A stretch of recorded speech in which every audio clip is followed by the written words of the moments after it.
Dalla rete umana che rialzò il Friuli in occasione del terremoto, oggi si passa alla rete digitale nella quale insegnare ai cittadini a sapersi muovere. Con oltre 60.000 persone raggiunte con i centri di facilitazione digitale, la regione Friuli Venezia Giulia si conferma all'avanguardia anche in questo settore. Siamo fra le prime 3 regioni d'Italia ad aver raggiunto in tempi molto brevi il target iniziale, che ricordo era di 41.000 cittadini da raggiungere, ne abbiamo raggiunti più di 60.000 e questo sicuramente è il segno che questo territorio, quando ha in mente un progetto, un obiettivo, lo raggiunge e lo raggiunge in tempi brevi e con grande partecipazione dei cittadini. La regione ha speso bene le sue risorse e quelle del PNRR, ma è pronta a investirne altre nei prossimi assestamenti perché la facilitazione digitale non riguarda solo le fasce fragili, ma anche tanti giovani.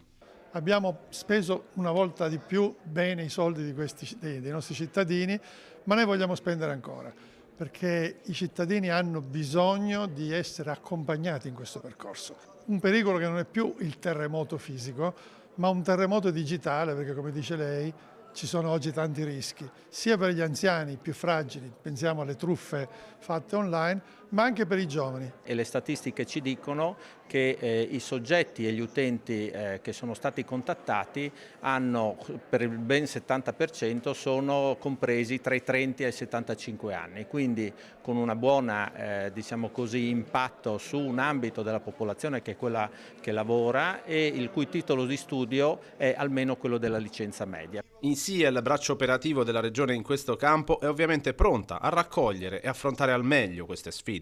È per esempio l'accesso. Quindi anche banalmente ottenere lo SPID, utilizzare la carta di identità elettronica, per chi non è particolarmente avvezzo, come dicevo prima, a faccende digitali non è semplicissimo, soprattutto anche se diciamo, non sono giovanissimo. Quindi tra l'altro la cosa paradossale è che molti di questi servizi che noi sviluppiamo sono destinati proprio alle fasce più deboli della nostra regione, quindi persone che magari hanno anche difficoltà a recarsi presso gli uffici e preferiscono fare tutto da casa. Quindi dobbiamo colmare questo gap e questo gap viene colmato appunto mettendo a disposizione del territorio tutta una serie di centri di facilitazione che sono in grado di aiutare i cittadini, spostandosi il meno possibile, ad acquisire questa dimestichezza col mondo digitale.